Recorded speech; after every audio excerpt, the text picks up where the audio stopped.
네, 은혜로운 찬양, 특송 감사합니다. 네, 반갑습니다. 네, 저는 오늘 헌신예배 설교자로 서게 되었습니다. 예전에 청년의 헌신예배를 서고 나서 두 번째로 헌신예배로 서게 되는데요.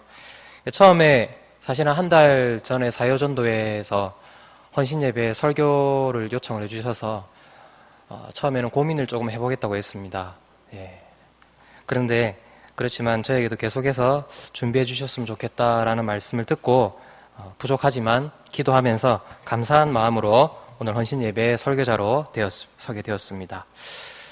그래서 오늘 어떤 말씀을 준비해서 함께 기도하며 묵상하는 중에 어떤 말씀을 하면 좋을지 생각해 보다가 우리가 평소에 하나님께 나의 개인과 직장과 진로, 어떤 자녀의 문제 때문에 기도를 다 하실 줄로 알고 있습니다. 하나님의 응답을 구하는 기도를 많이 하실 거라는 생각에 오늘 기도에 좀 초점을 맞춰서 또한 이어서 하나님의 응답이라는, 우리가 기도했을 때 하나님께서는 응답하시는 분이신지, 또한 어떤 응답을 성경 속에서 보여주고 계시는지 바로 우리가 말씀을 함께 나누고자 합니다. 우리가 신앙생활을 하다 보면 누구나 하나님께 읊조리면서 간절한 기도를 다 아마 해보셨을 것입니다. 가정 문제, 아까도 말씀드렸다시피 질병 문제, 어떤 자녀의 문제, 또 직장 문제, 경제적인 문제 등등으로 인하여 이처럼 살아가는 우리의 인생은 여러 가지 고민들의 연속이라고 할 수 있습니다. 그러나 이러한 고민의 연속과 동시에 우리의 믿는 자들의 이 땅에서의 삶은 바로 기도의 연속이 되어야 할 줄 믿습니다. 특히나 오늘 여전도에 소속된 많은 회원 여러분께서는 한 가정의 어머니시기도 하고 또한 한 가정의 바로 아내로서 살아가시는 그런 분들이십니다. 그렇기에 누구보다도 가정을 위해 또 자녀를 위해서 많이 기도하고 계실 줄 알고 있습니다. 이처럼 우리가 여러 모양으로 문제들을 놓고 기도하면서 동시에 하나님의 응답을 경험하기도 하지만 때로는 안타깝지만 그렇지 못할 때가 또 있습니다. 우리는 하나님을 아버지로 섬기면서 우리를 그분의 자녀로 인식하면서 아버지의 뜻과 나의 뜻이 일치되기를 갈망하는 자들입니다. 그러나 이것은 다른 종교에서는, 다른 종교인들에게서는 결코 찾아볼 수 없는 모습입니다. 왜냐하면 그들의 기도는 일방적이기 때문입니다. 그들은 기도의 대상을 향한 어떤 인격적인 반응이 없기 때문에 그들의 관심은 오로지 자신의 기도하는 그 내용에만 집중되어 있습니다. 자신의 기도와 생각이 이루어지냐 아니냐에 따라서 자신들이 믿는 그 신을 판단합니다. 오늘 읽은 본문 말씀은 사무엘상 말씀입니다. 이와 비슷한 이 사무엘상에 아주 유명한 사람이 한 사람이 소개되고 있습니다. 여러분이 잘 아시는 그의 이름은 바로 이스라엘의 초대 왕인 사울 왕입니다. 오늘 본문은 블레셋과의 전쟁을 하기 전에 하나님의 뜻을 알기 위해서 바로 사울이 그렇게 하면 안 되지만 엔돌에 신접한 여인을 찾아가는 이야기입니다. 사울은 처음에 그가 사무엘에 의해서 왕으로 세움을 받았을 때는 굉장히 겸손한 사람으로 살았습니다. 그랬을 때에 스스로 작은 자로 여기면서 순종하면서 살았다라고 사무엘상 9장에 그렇게 내용들이 있습니다.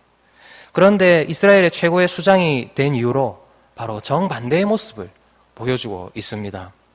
특히 하나님께서 사울에게 아말렉 족속의 왕, 그 다음 아각과 그 백성과 그들의 모든 소유를 진멸하라고 명령하셨는데 사울은 어떻게 했습니까? 가치 없고 자신이 판단했을 때에 자신의 생각에 의해서 하찮다고 여기는 것들만 진멸하고 자신이 생각했을 때에 기름지고 이것은 내 소유로 삼아야 되겠다 싶은 것들은 바로 다 남겼습니다. 자신의 소유를 갖기를 원했습니다. 바로 이 일로 인해서 하나님은 사울 왕을 버리셨습니다. 그리고 하나님께서는 이스라엘 나라를 다윗에게 주셨죠.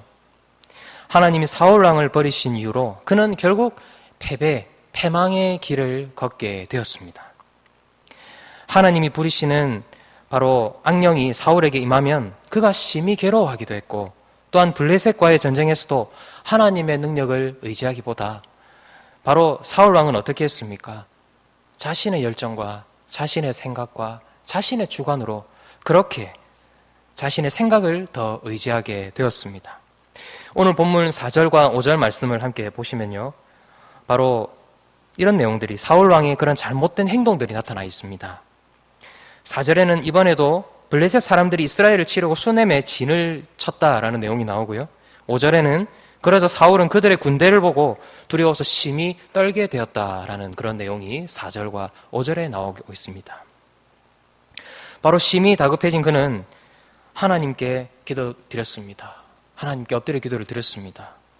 그런데 어찌된 일인지 기도를 하면 하나님께서 당연히 들어주실 줄 알았는데 어찌된 일인지 아무리 기도해도 하나님이 그에게 전혀 응답하지 않으셨습니다.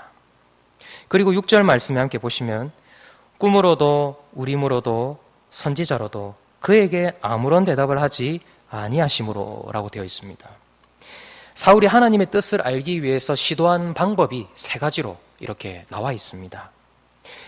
여기서 대답하다라는 뜻으로 원어로는 히브리어로 아나라는 것입니다. 아를 낳았다 이런 게 아니고요. 그냥 아나라는 뜻입니다. 잠을 깨기 위해서 제가 말씀드렸습니다. 아나라는 뜻인데 아나라는 대답하다라는 단어에 히브리어로 로라는 게 붙습니다. 이 로라가 붙으면 바로 부정어가 됩니다. 원래 있던 뜻에서 이 로가 붙으면 안 된다, 아니다 라는 부정어가 됩니다. 그런데 하나님께서는 사울에게 이 문맥에서도 우리가 지금 보고 있는 개역개정 한글 보고 계시는 성경에서도 나와 있지만 어떠한 응답도 하지 않으셨음을 나타내고 있습니다. 이렇다 하나님의 응답을 들을 수 없게 되자 사울은 자기를 신하들을 시켜서 신접한 여인을 찾게 됩니다. 여기서 신접한 여인이란 우리가 흔히 아는 일상 속의 단어로서 이것을 예견하는 사람, 즉 미리 알아서 보여주는 사람, 이것을 더 접근하면 뭐가 되겠습니까? 점술가와 무당이죠. 사울은 신하들에게 나를 위하여 신접한 여인을 찾으라. 내가 그리로 가서 그에게 물으리라 라고 그렇게 말하고 있습니다. 하나님을 전적으로 의지하여 기도해도 부족할 그런 상황에서 사울은 신접한 여인을 찾고 있습니다. 그런데 성경에 사울만이 그런 것이 아니라 안타깝게도 오늘날 이러한 사울과 같은 기독교인들이 있다는 것입니다. 사업의 문제, 가정의 문제, 어떤 진로의 문제 등등으로 바로 이런 점집에 정기적으로 방문하는 교인들이 많다는 것이죠. 요즘 길을 가다 보면 사주 카페라는 것을 심심치 않게 볼 수 있습니다. 제가 사천에는 있는지 제가 아직 파악을 하지 못했지만 그 사주 카페에서는 결혼 운, 그다음 인생 운, 연애 운, 또 여러 가지 자신의 앞에 미래를 위해서 알아보기 위해서 그 사주 카페에 간다라는 것입니다. 그런데 충격적인 것은 이 사주 카페를 방문하는 사람들 중에 바로 기독교인들도 있다는 것이죠. 물론 사주 카페를 방문하는 사람에 비해서 방문 안 하는 사람이 더 많지 않겠습니까? 그러나 이것은 우리가 믿는 자의 바로 눈으로 볼 때에는 얼마나 안타까운 현실이 아닐 수 없습니다. 제 얘기를 하나 해드리면요. 제가 학교를 이제 개강을 해서 내일이면 학교를 천안에 갑니다. 아시다시피 저는 매주 천안을 오르락내리락 하는데요.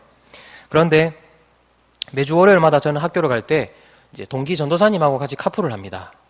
카풀을 해서 천안에 올라가는데 제가 지난 학기에 어떤 일이 있어서 그냥 혼자 먼저 터미널로 가서 천안 터미널에 먼저 버스를 타고 올라간 적이 있습니다. 그런데 그 천안 터미널에 내리면 가보신 분은 계시겠지만 엄청 큽니다. 대형마트도 있고요. 엄청 큰데 근데 그 앞에 내리니까 터미널 벽보 또 내려서 그 시내 한가운데에 있는 바로 여러 가지 벽보에 현수막 이런 데도 팜플렛이 무궁무진하게 뿌려져 있는데 저는 무슨 아파트 광고하는 건가 봤는데 그게 아니라 사주 카페로 오시면 인생도 변하고 바로 나의 모든 것이 변합니다 라고 되어 있더라고요. 궁서체로 굉장히 깔끔하게 적혀 있었습니다. 그러면서 뭐라고 적혀 있냐면 방문하시면 시원한 아메리카노도 드립니다. 그런데 여러분 저희가 생각했을 때는 에이 이런 거 가는 사람 누가 있을까 생각하지만 의외로 그 주변에는 일반 대학교들이 많이 있습니다. 대학생들이 그 팜플렛을 그냥 받아가는 겁니다. 가볼까? 하는 겁니다. 저는 사실 좀 충격받았습니다. 요즘 함부로 누가 주는 어디 오면은 잘 가는 것이 쉽지 않은 현실인데 커피 때문에 간다는 것이죠. 야, 아메리카노 준대 한번 가자. 아이스 아메리카노 준대 한번 가보자. 요즘 젊은 사람들 특히 커피라면 많이 좋아하지 않습니까? 그래서 그 커피 때문에 그 사주 카페를 가는 것이죠. 그러면 사주 카페에 가면 어떻게 됩니까? 결국은 자신의 운을 보게 되죠. 그럼 미래는 이렇게 될 것이다, 저렇게 될 것이다 하면서 굉장히 그런 나름대로의 어떤 도전을 받고 올 것입니다. 아, 나는 이렇구나. 나는 이런 남자를 만날 거구나. 나의 인생은 이렇게 될 것이구나 하면서 그렇게 될 것이죠. 참으로 안타까운 현실이 아닐 수가 없었습니다. 여러분, 오늘 본문이 말하고 있는 것은 바로 무엇입니까? 경외의 대상이죠. 하나님이 1순위가 아닌 다른 대상이 지금 눈앞에 와 있다라는 것입니다. 나의 기도 응답을 들어주시지 않으니까 다른 곳에 의지해서 하나님과 교제가 끊어지게 되었다라는 사실입니다. 우리가 이것을 하나님을 향한 배신이라고 조금 더 직설적으로 표현할 수 있겠습니다. 왜 그렇습니까? 사울은 하나님께서 당장에 나타내서 자신의 문제를 해결해 주시지 않다 보니 세상의 눈속임에 빠진 것입니다. 즉 우리의 믿는 자들이 미신적인 신앙을 완강하게 내려놓지 못했다라는 것을 그렇게 사주 카페를 다니는 사람들의 그런 마음이지 않겠습니까? 그러나 사울의 예상과는 달리 하나님은 선지자를 통해서 사울에게 분명히 말씀하고 계십니다. 오늘 함께 읽진 않았지만 17절 말씀에는 이렇게 기록되어 있습니다. 나라를 네 손에서 떼어 네 이웃 다윗에게 주셨느니라 라고 기록하고 있습니다. 그런데도 사울이 신접한 여인을 왜 찾아갔습니까? 결정적으로 사울 자신이 원하는 대답이 아니었기 때문입니다. 이미 자신은 결론을 내놓고 있었습니다. 사울을 향한 하나님의 응답은 그가 왕의 자리에 내려오는 것입니다. 이제 더 이상 사울의 그런 죄악과 그런 교만함 때문에 절대로 사울이 그 왕 자리에 있으면 안 되기 때문에 하나님께서는 사울이 그 왕의 자리에 내려오는 것을 원하고 계셨습니다. 자신이 지금 현재 있는 온 나라를 다스리는 그러나 이 황금 같은 자리를 사울이 포기하고 싶었을까요? 결코 하나님의 옳으신 판단이 아니라고 생각했기에 자신은 그 응답을 받아들이지 않았습니다. 그래서 사울은 자신의 어려움을 극복하기 위해서, 타개하기 위해서 바로 스스로 자신이 그렇게 반대하던 대적, 바로 엔돌에 신접한 여인에게 조언을 구했습니다. 하나님의 말씀에 순종하여서 그 말씀대로 나라가 통치되어야 했는데 그렇지 못했습니다. 그래서 하나님께서는 사울에게 여러 차례 기회를 주셨지만 완강하게 자신의 뜻을 굽히지 않았습니다. 15장 11절 말씀에는 하나님께서 사울에게 이렇게 말씀하십니다. 내가 사울을 왕으로 세운 것을 후회하노니 라고 15장 11절에 기록되어 있습니다. 내가 사울을 왕으로 세운 것을 후회한다 라고 그렇게 말씀하고 계십니다. 이 표현은 하나님께서 사울에 대한 답답한 마음을 그대로 표현하신 것이라 볼 수 있습니다. 우리가 성경을 읽다 보더라도 이 사울 왕의 모습이 얼마나 형편없고 답답하겠습니까? 그러나 하나님께서는 얼마나 답답했을지 한번 생각해 보시기 바랍니다. 사울은 하나님의 똑같은 대답을 연속해서 받았음에도 계속해서 하나님께 묻고 있습니다.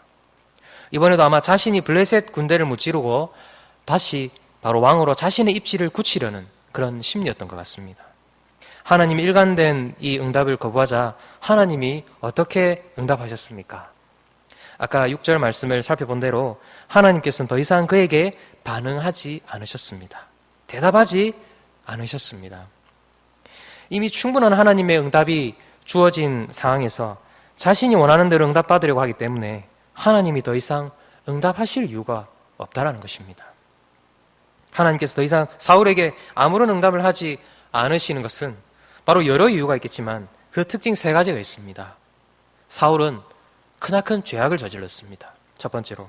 두 번째는 사울이 불순종을 했습니다. 그리고 세 번째는 사울의 교만 때문입니다. 대표적으로 사울의 죄악에 대해서 설명하면 다윗을 죽이려고 애썼을 뿐만 아니라 바로 죄 없는 높 제사장들을 죽이는 그런 죄악을 저질렀기 때문에, 즉 죄악의 담이 사울과 하나님을 갈라놓았기 때문에 사울의 부르짖음에 하나님께서는 더 이상 응답하지 않으신 것입니다. 물론 사울이 죄 때문에 하나님께서 무조건적인 심판을 내리셨다, 그렇게 볼 수는 없겠지만 사울의 전반적인 행동이나 하나님을 향한 신뢰, 하나님을 향한 명령을 제대로 깨달지 않고 그런 교만한 태도로 했기 때문에 사울의 인생이 험난한 인생이 되었다라고 할 수 있습니다. 오늘 우리의 기도는 어떻습니까? 여러분의 기도는 어떠십니까? 자신의 간절한 기도 제목이 응답되지 않는다고 느낄 때 우리는 곰곰이 생각해 봐야 합니다. 이미 하나님의 말씀에 근거해서 하나님의 응답이 여러 차례 왔는데도 여전히 나의 생각대로 응답받으려 하는 그 태도와 내 마음속에 자리 잡고 있는 그 결론 때문에 바로 나의 기도가 응답되지 않는 것은 아니죠. 제가 최근에 읽었던 책이 하나 있습니다. 하나님이 내 기도를 들으실까라는 책입니다. 이 책에는 굉장히 작은 소책자로 된 시리즈입니다. 근데 이 책에는 기도의 정의를 이렇게 말하고 있습니다. 기도는 단순히 자신에게 필요한 것을 하나님께 말씀드리는 시간이 아니라는 것입니다. 그리고 나의 경건함을 사람들 앞에 드러내고 나의 마음을 아름다운 어떤 종교적인 언어로, 행위로 풀어내는 시간도 아니며 기도는 오직 삼위 하나님과 나누는 완벽한 교제의 시간이다라는 것입니다. 우리가 아무리 열심히 기도해도 하나님이 듣지 않으시는 기도가 있습니다. 그것은 내가 드러나는, 내가 중심되는 기도이기 때문입니다. 반면에 하나님께서 들으시는 기도는 어떤 기도일까요? 그것은 바로 하나님께 영광 돌리기를 늘 사모하면서 나에게 필요한 모든 수단들도 하나님의 영광을 위한 것임을 내가 내려놓고 내가 그것을 알며 만족하는 기도를 하나님께 드리는 것입니다. 하나님은 이런 기도를 원하시고 계시고 기뻐하십니다. 예레미야 9장 24절에는 이런 말씀이 있습니다. 제가 읽겠습니다. 자랑하는 자는 이것으로 자랑할지니 곧 명철하여 나를 아는 것과 나 여호와는 사랑과 정의와 공의를 땅에 행하는 자인 줄 깨닫는 것이라. 나는 이 일을 기뻐하노라. 여호와의 말씀이니라. 하나님의 응답과 나의 생각이 무조건 일치되어야 한다라는 것은 우리가 그런 생각을 버려야 합니다. 때로는 나의 모든 것을 내려놓는 것이 하나님의 응답일 때도 있습니다. 내가 1순위를 놓고 기도했지만 2순위, 3순위가 그런 기도로 응답되어질 때도 있다라는 것입니다. 오늘 본문의 사울처럼 자신의 욕심을 완전히 포기해야 하는 안타까운 상황이 응답일 수도 있습니다. 그러나 돌이켜보면 사울의 입장도 조금은 이해할 수가 있을 수는 있다고 생각합니다. 얼마나 답답했으면 그래도 자신이 부귀영화를 누리고 있던 그 자리 조금 몇 년이라도 더 유예해 주시면 어떨까? 사울은 그런 마음이 아니었을까 싶습니다. 하나님께서 사울에게 잔인하게 침묵하시기 전에 그가 자발적으로 왕권을 내려놓기만 했다면 아마 이스라엘의 상황이 크게 바뀌었을지 않을까 그렇게 생각합니다. 블레셋 군대가 아무리 쳐들어와도 하나님이 다시 세우신 새 왕을 통해서 일찍부터 이스라엘의 승리와 평화가 찾아왔을 것입니다. 아니면 하나님이 여러 차례 기회를 주셨을 때 사울이 철저하게 뉘우치고 빨리 하나님 말씀에 순종했다면 하나님이 그를 다시 이스라엘 왕으로 다시 사용하셨을 것이라 저는 생각해 봅니다. 블레셋의 공격으로 공경에 처한 사울이 하나님께 묻지만 아무런 응답이 없었고 또한 더욱 다급해진 그는 스스로 쫓아내었던 바로 신접한 여인을 찾아가는 모습. 궁지에 몰린 그가 왕의 신분을 숨기고 변장하면서까지 엔돌의 신접한 여인에게 찾아갔습니다. 여러분 8절에 보시면요. 신접한 술법으로 사무엘의 영을 불러올리라 라는 내용이 나옵니다. 그러자 신접한 여인은 이전에 사울 왕이 그 땅에서 무당을 멸절시켜서 이제 자신의 생명이 위협당할지 모른다고 했는데도 본문 10절 말씀에서 사울은 이렇게 말합니다. 10절 말씀입니다. 사울이 여호와의 이름으로 그에게 맹세하여 이르되 여호와께서 살아계심을 두고 맹세하노니 네가 이 일로는 벌을 당하지 아니하리라 하니. 사울은 하나님의 거룩하신 성호를 함부로 남용하고 있습니다. 하나님의 거룩하신 말보다 한 점술가의 그 인간적인 말에 귀를 기울이고 거기서 해답을 찾으려고 하고 있습니다. 신접한 여인은 사울의 정체를 알게 되어서 두려워서 소리를 지릅니다. 12절 말씀에 이렇게 기록되어 있습니다. 여인이 사무엘을 보고 큰 소리로 외치며 사울에게 말하여 이르되 당신이 어찌하여 나를 속이셨나이까? 당신이 사울이니다 라고 말하고 있습니다. 사울의 눈에는 안 보이지만 여인의 눈에는 노인의 모습을 한 어떤 영이 땅에서 올라오는 것처럼 보였다는 것이죠. 15절 이하에 보면 저희가 9절이 지금 다 많아서 다 읽지는 않았습니다만 15절 이하의 내용을 보면 그 영을 사무엘이라고 성경에서는 부르고 있지만 그렇지만 사무엘의 영이라고 볼 수가 없습니다. 왜 그렇습니까? 성경 전체적인 가르침에 따르면 하나님을 믿는 자들은 바로 숨을 거두게 되면 어떻게 됩니까? 하늘로 곧바로 올라가게 되어 있습니다. 여러분 십자가에 달리신 예수님 옆에 그 한 강도를 한번 생각해 보시면 오늘 네가 나와 함께 낙원에 있으리라 라고 누가복음에 그렇게 말씀하신 것을 한번 생각해 볼 때에 바로 그 숨이 끊기는 순간 우리가 그 영은 하늘로 올라간다는 것이죠. 그래서 우리가 잘 아는 칼빈은 자신의 주석에서 이렇게 얘기했습니다. 오늘 본문에 나오는 이 영은 사무엘의 영이 아니라 다만 사무엘의 모습을 한 어떤 악령이라고 보아야 한다라고 칼빈은 이야기했습니다. 이전엔 무당이었다가 구원을 받고 예수님을 믿게 된 그런 성도가 된 사람의 이야기를 우리가 들어보면 알 수 있습니다. 예전에는 무당으로 이렇게 굿을 때에 영을 부르면 그 굿을 의뢰한 가족의 조상과 똑같은 모습으로 나타난다고 합니다. 그런데 똑같은 모습을 한 그 영이 무당의 눈에는 보인다는 것입니다. 그러나 예수님을 믿고 난 후에 무당이었던 그 성도가 다시 그 영을 보면 악령으로 보인다고 합니다. 그래서 저도 주변에서 그것을 듣게 되었는데요. 정말 이렇듯이 사탄과 악령은 변장에 매우 능수능란하다는 것을 알 수 있습니다. 에덴 동산의 아담과 하와도 그랬습니다. 아담과 하와를 찾아왔던 사탄도 그랬고 또한 사도 바울도 고린도후서 11장에서 이것은 이상한 일이 아니니라 사탄과 자기를 광명의 천사로 가장한다라고 말합니다. 사탄과 악령은 얼마나 변장에 능수능란한지 우리가 모릅니다. 하지만 놀라운 사실이 있습니다. 사탄이 아무리 천사로 가장하고 변장에 능수능란해 보여도 이 모든 것들은 결코 하나님의 주권 안에 있다는 것입니다. 오늘 본문 16절 이하의 말씀의 내용들은 사무엘의 모습을 한 악령이 실제 사무엘이 했던 말과 거의 똑같이 하고 있음을 알 수 있습니다. 하나님이 이미 여러 번 말씀하신 대로 이스라엘 나라를 사울의 손에서 떼어 다윗에게 넘겨주셨다고 말입니다. 하나님께서 자신의 응답을 동일하게 사울에게 들려주시기 위해 악령을 완벽하게 통제하고 계심을 알 수 있습니다. 여러분 잘 아는 욥기에서도 욥이 나옵니다. 하나님이 허락하신 범위 내에서 사탄이 활동하고 있다라는 사실입니다. 욥은 누굽니까? 욥은 바로 처절한 그런 시험 속에서 고통을 받고 자신의 자녀까지 잃어가면서 그 수많은 질병들을 떠안으면서 하나님을 한 번도 원망하지 않았던, 불평하지 않았던 그 욥입니다. 이렇듯 앞서 제가 언급했지만 사울왕이 버림받은 후로 하나님께서 사용하시는 악령이 그에게 임했다라는 것을 알 수 있습니다. 어쩌면 오늘 본문에 나오는 영이 하나님께서 사용하시는 그 악령일지도 모른다라는 것을 우리가 알 수 있습니다. 이제 말씀을 좀 정리하도록 하겠습니다. 오늘 사회전도회 회원 여러분, 그리고 여기 계신 모든 사랑하는 성도님 여러분은 어떤 기도를 하고 계십니까? 하나님께서 우리가 원하시는 방식대로 응답해 주시지 않는 기도가 있을 겁니다. 저 역시도 그랬습니다. 제가 기도하고 있었던 제목들이 있었는데 5가지를 기도했지만 제가 신학을 시작하기 전에 한 5가지를 놓고 기도했습니다. 근데 다 저의 생각이었던 것입니다. 하나님, 제가 신대원 시험에 불합격하면 떨어지면 나는 이거 할 겁니다. 나는 이거 할 겁니다. 이제 더 이상 찾지 마세요. 저는 설교를 준비하면서 이 사무엘상의 사울의 이야기가 저의 이야기처럼 들렸습니다.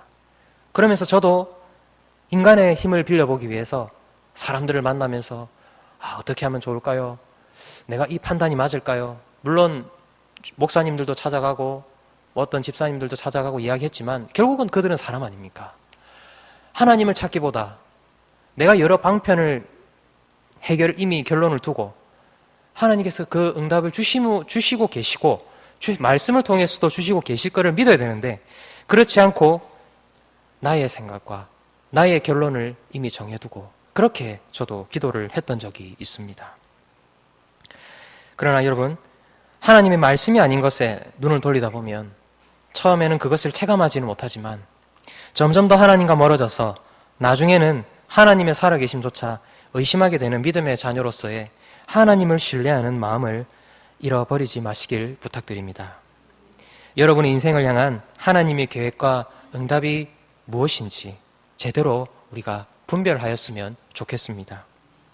내가 예상했던 1순위가 나에게 응답되지 않고 내가 2순위와 3순위가 그 응답이 되더라도 그것은 전적인 하나님의 결정이고 하나님의 뜻임을 여러분들 받아들이시고 그래야 해서 하나님의 응답과 나의 생각 그리고 우리의 기도가 일치되는 그런 복된 신앙을 가지시기를 주님의 이름으로 소망합니다.